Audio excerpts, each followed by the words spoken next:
Dnes to bude o okuliároch, skle a optike.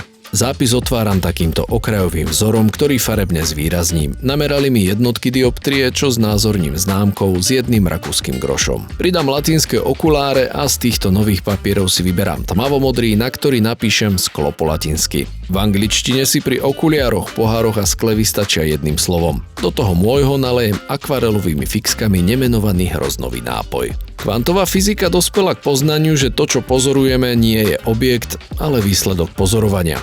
To len tak na okraj, keby ste niekedy premýšľali, na čo sa to vlastne pozeráte.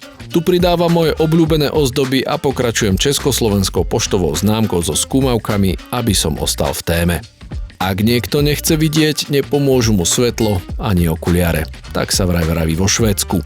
Tematicky sa mi sem hodí aj binokulár, alebo teda ďalekohľad a pracovný postup je ceruska, pero a akvarelom vyfarbiť, aj pofrkať.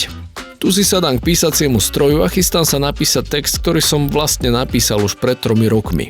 Nevidím na blízku žiadnu reštauráciu. Ešte, že mám ďalekohľad.